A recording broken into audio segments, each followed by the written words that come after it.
आज संस्कृति के बारे में चर्चा करेंगे, कल्चर।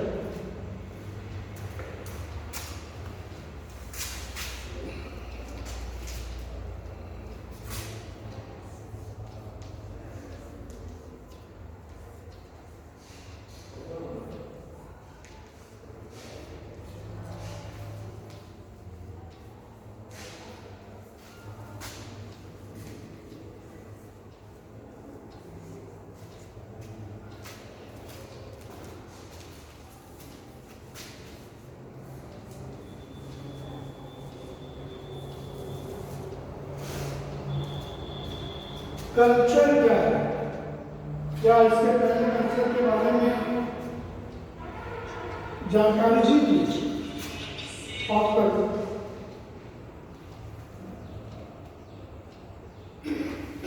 संस्कृति क्या है? संस्कृति क्या है?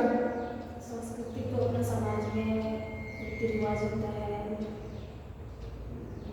नाच गान, बहुत कुछ। तो ठीक है, अच्छी बात है। जो हमें समाज द्वारा कुछ रीति रिवाज मिला है,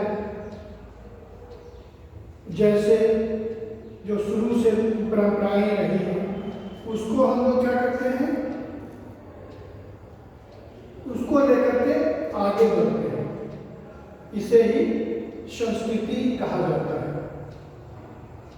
और देखा जाए तो संस्कृति और सभ्यता के बारे में हम सभी को डिस्कस करना है। हर समाज में कुछ न कुछ अलग प्रकार की संस्कृति होती है। हिंदू समाज, बौद्ध समाज, ईसाई समाज क्या है कि अपना अपना संस्कृति होती है। जैसे मैरिज, विवाह, है ना। अगर हम भारतीय समाज में हिंदू के विवाह का वर्णन करें तो खरमास में क्या विवाह होता है? खरमास किसे कहते हैं? हाँ? नहीं, खरमास क्या है? तो सबसे पहले इसको जानना होगा। जैसे हिंदू में कुछ माह अच्छे होते हैं, कुछ माह खराब होते हैं। खर मास, खर का मतलब होता है दुष्ट, माह का मतलब होता है महीना। मतलब उसमें क्या है कि कोई नया कार्य नहीं करेंगे, जैसे विवाह, गृह प्रवेश, नया कार्य नहीं करना है, लेकिन पूजा पाठ करना है। जैसे अभी क्या है, खरमास चल रहा है। 15 दिसंबर से 14 जनवरी तक खरमास चलेगा। 14 जनवरी 2025 को लगभग 3 बजे दोपहर में खरमास का समापन होगा। और फिर 14 जनवरी से अगले 14 फरवरी तक क्या होगा, शुभ मुहूर्त रहेगा, उसमें शादी विवाह होगा, गृह प्रवेश होगा, कोई भी नया कार्य होगा। लेकिन अगर ईसाई धर्म में देखते हैं तो ऐसी बात नहीं है। उनका अभी जैसे अब शुरू हो गया विवाह, तो ये क्या है कि अपनी अपनी संस्कृति है ना। ये क्या है कि हर समाज का अपनी अपनी संस्कृति है, और जो हमें पहले से मिला है बहुत, उसी का हम वहन करते हैं, उसमें कोई बदलाव नहीं लाते हैं। क्यों नहीं लाते हैं?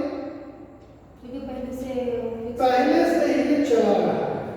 और ऐसा लगता है कि एक डर रहता है घट सकती है, इसलिए क्या है कि उसी के अनुसार हम लोग कार्य करते हैं। तो ये क्या है, संस्कृति क्या है, जो पूर्वजों द्वारा हमें मिला है उसे हम लोग करते आ रहे हैं, उसे हम लोग संस्कृति कहते हैं। और ये विभिन्न समाज में क्या है कि भिन्न तरीके से ये किया जाता है। अब जैसे आप लोग कि जैसे कि विवाह में है कि बहुत संगीत नृत्य है ना, उत्साह में रहते हैं। अभी जैसे कि कोई नृत्य नहीं करने लगता, अगर किसी को बोले कोई कहीं पे तो नहीं करेगा, नहीं ना, कोई मतलब जेंट्स हो या लेडीज हो। लेकिन क्या होता है कि कोई मैरिज फंक्शन हो गया तो उसमें क्या है कि बुजुर्ग लोग को भी देखते हैं कि नृत्य करते हैं, क्या एक तरह का संस्कृति है ना। तो इस तरह से हम देखते हैं कि अलग अलग समाज में अलग अलग संस्कृति होती है। अब जैसे बिहार की बात करें है ना, तो बिहार की बात अगर हम करते हैं तो बिहार में कुछ क्षेत्र में ऐसा होता है कि जैसे जब विवाह होता है, पत्नी जब घर में प्रवेश करती है ना, तो क्या किया जाता है कि बकरा का बलि दिया जाता है और उसके खून को लान कर वधू घर में प्रवेश करती है ना। उसमें क्या है, इस तरह का डलिया, उसमें पैर रखा जाता है, फिर पैर रखा जाता है और फिर उस खून को पार किया जाता है। आखिर ऐसा क्यों किया जाता है? उसका कल्चर तो सही है। हाँ, तो इस तरह से उसका क्या है कि पुराना कल्चर है। और दूसरी बात यह है कि वो उसको मजबूत किया जाता है कि आने वाला समय में क्या है कि हम निडर रहेंगे, कहीं भी कोई होगा, क्योंकि एकाएक अगर कोई खून खराबा होता है कहीं तो वो फिर बर्दाश्त डर हो जाता है। इसलिए उस स्त्री को इस प्रकार से तैयार किया जाता है कि हम आने वाले समय में अपने आप को मजबूत रखें, कहीं पे लड़ाई वहाँ पे हम डरेंगे नहीं। तो यही क्या है, हमारी संस्कृति है। अब जैसे आप लोगों का, जैसे इसमें आप लोगों को भी कुछ इस तरह का है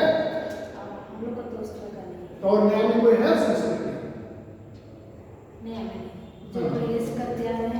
हाँ, तो यही संस्कृति है और इसमें बहुत बदलाव नहीं होता है। हजारों वर्षों से जो परंपराएं हैं, जो संस्कृति है वो चला रहा है।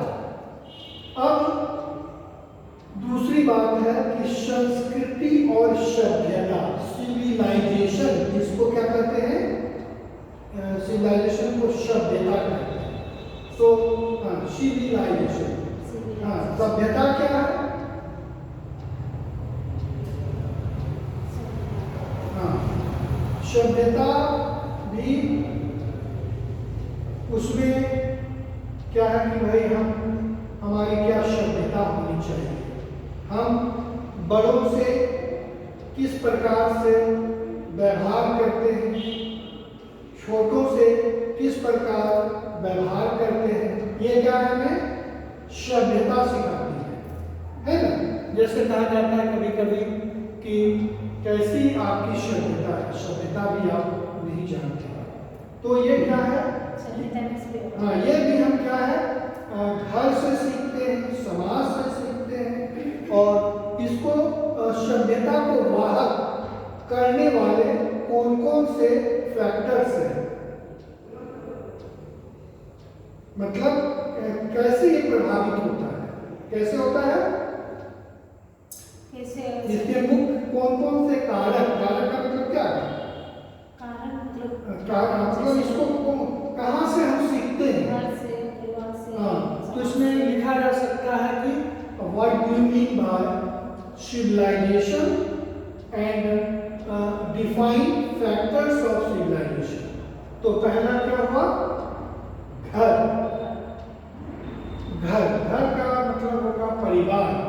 तो जैसा कि कहा जाता है कि परिवार को ही प्रथम पाठशाला कहा जाता है और उसमें मदर की बहुत बड़ी भूमिका होती है, इसलिए माँ को ही दर्जा दिया गया, क्योंकि बच्चे जो होते हैं वो ज़्यादातर समय माँ के साथ रहता है और माँ से ही बहुत कुछ सीखता है ना, कि धीरे धीरे वो ऑब्जर्व करता है कि घर, उसके बाद क्या, कि परिवार की क्या स्थिति है, वहाँ का पारिवारिक माहौल कैसा है ना। तो जैसा कि हम लोगों ने सोशलाइजेशन में पढ़ा, सोशलाइजेशन का मतलब क्या होता है? सामाजिकरण। क्या होता है सामाजिकरण का मतलब?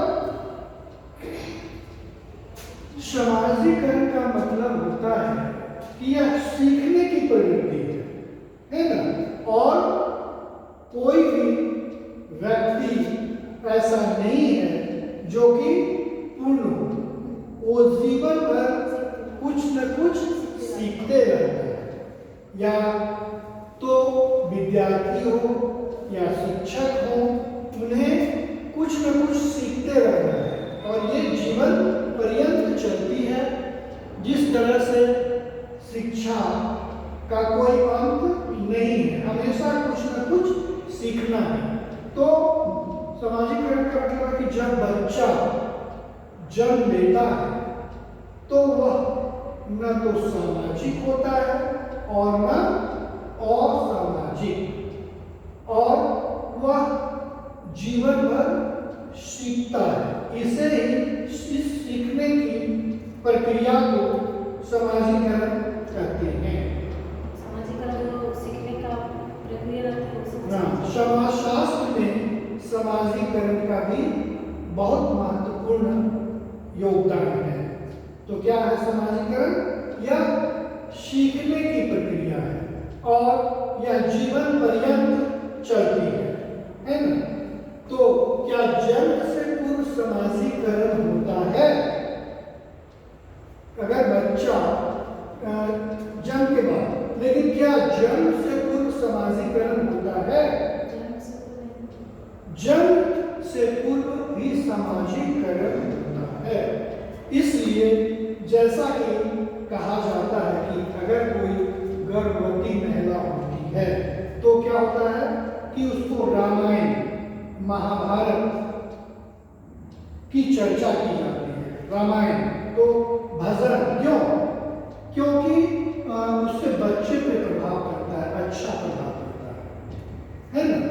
जैसा कि इसको साबित करने के लिए कहा जाता है कि जन्म से पूर्व भी समाजीकरण होता है।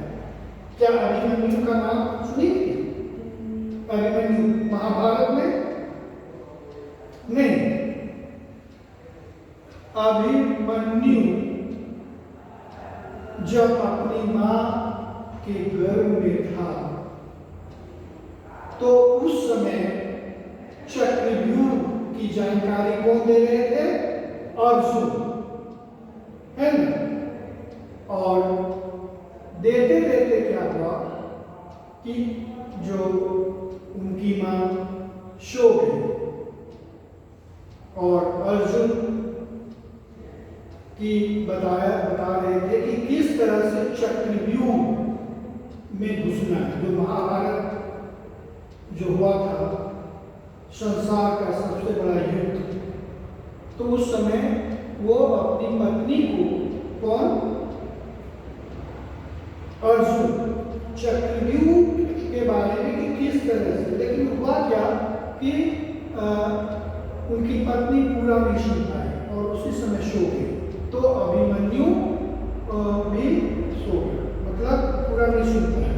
तो चक्रव्यूह में घुसने का तो जानकारी प्राप्त कर लिया, लेकिन निकलने का जानकारी प्राप्त। अगर अभिमन्यु की मां पूर्ण ये सीख लेती, मतलब सुन लेती, तो शायद अभिमन्यु मानव नहीं था। इसलिए कहा जा सकता है कि जन्म से पूर्व समाजीकरण होता है। ये उदाहरण है। तो हम लोग आगे बढ़ गए थे, हम लोग सभ्यता के बारे में चर्चा कर रहे थे। तो सभ्यता का यह है कि पहला क्या, प्रथम पाठशाला परिवार है, दूसरा है आस पड़ोस, आस पड़ोस। तो हम देखते हैं कि आस पड़ोस का वातावरण कैसा है। क्या आस पड़ोस में इस तरह की भावना होती है? अगर लड़ाइयाँ होती है, झगड़े होते हैं, जुआ खेला जाता है, चोरी की जाती है, तो क्या होगा कि वो बच्चों को प्रभावित करेगा, है ना? और अगर वहाँ का वातावरण अच्छा है तो हमारी सभ्यता भी अच्छी होगी। तीसरा हो गया समाज। अब हम आस पड़ोस से आगे बढ़कर समाज क्या है? जैसा कि पिछले कक्षा में चर्चा की गई थी, क्या है समाज? बताए थे ना, याद रखना चाहिए कि व्यक्तियों का एक ऐसा समूह जो किसी निश्चित स्थान पर निवास करता है और उसके बीच पारस्परिक क्रियाएं हो, तभी समाज का निर्माण हो सकता है। पारस्परिक क्रिया क्या है? जो एक साथ मिलजुल कर, हाँ, एक दूसरे को सहयोग करना, है ना? तो अगर हम देखते हैं कि हमारे समाज की स्थिति अच्छा है, वातावरण अच्छा है, तो निश्चित रूप से उस बच्चे पर अच्छा प्रभाव पड़ेगा। चौथा क्या है? विद्यालय, है ना?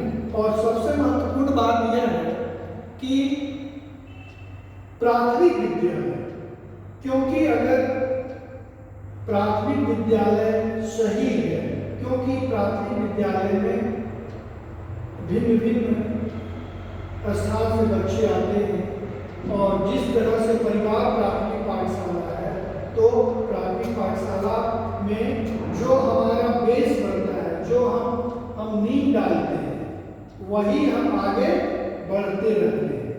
इसलिए कहा जाता है कि the child is the father of the man, अर्थात हमारा जो child is the father of the man. क्यों बोला जाता है? कि जो भी बातें हमने सीखे हैं बच्चों ने, वही आगे चलकर परिपक्वता की निशानी होती है ना। जैसे अगर हम मेहनत किए हैं, बढ़िया मेहनत किए हैं, तो वही हम आगे बढ़ते हैं, वही काम आता है। मैट्रिक में 10th का अगर हमारा बहुत बढ़िया से रहा, तो फिर वही डेवलप करते रहता है, और बेस अगर नहीं बनेगा तो हम आगे नहीं बढ़ सकते। तो इस तरह से हम देखते हैं कि सभ्यता को प्रभावित करने वाले महत्वपूर्ण कारक हैं। पांचवा हो गया खेल का मैदान। खेल का मैदान में विभिन्न क्षेत्र से बच्चे आते हैं और हम वहाँ पर कुछ सीखते हैं, है ना? खेल का मैदान में, और वहाँ में क्या होता है कि बच्चों में लीडरशिप की भावना पनपती है ना? जैसे क्रिकेट का टीम हो या फुटबॉल का टीम हो, है ना? तो उसमें क्या है कि हम ये प्रयास करते हैं कि हम जीते। उसमें एक कप्तान बना रहता है। कप्तान को ये हमेशा रहता है कि मेरे कप्तानी के अंदर हम खेल को जीते। तो उसमें क्या बहुत तरह की बातें आती हैं, किस तरह से किस प्लेयर को कहाँ रखना है, फिर किस तरह को, जैसे क्रिकेट में है तो किसको बॉलिंग के लिए पहले रखें, किसको बैटिंग के लिए रखें। तो इस तरह से हमें क्या होता है कि हमें एक लीडरशिप की भावना पनपती है। तो इस तरह से सभ्यता का भी विकास होता है। उसके बाद हम लाइब्रेरी को भी, लाइब्रेरी में बहुत प्रकार की पुस्तकें हैं, उसमें हम पढ़ते हैं, बहुत कुछ सीखते हैं, है ना? कि किस तरह से बड़ों के साथ में आदर करना है, क्या करना है। और इस तरह से हम देखते हैं कि आज शिक्षित सभ्यता का विकास धीरे धीरे काफी हो रहा है ना? फिर महाविद्यालय में भी बहुत कुछ हम सीखते हैं। तो इस तरह से देखा जाए कि संस्कृति और सभ्यता में यही अंतर है, और इसको प्रभावित करने वाले कारक ये हैं। तो बात समझ में आई? तो इसको आप लिखेंगे कि संस्कृति और सभ्यता क्या है, तो किस तरह से इसको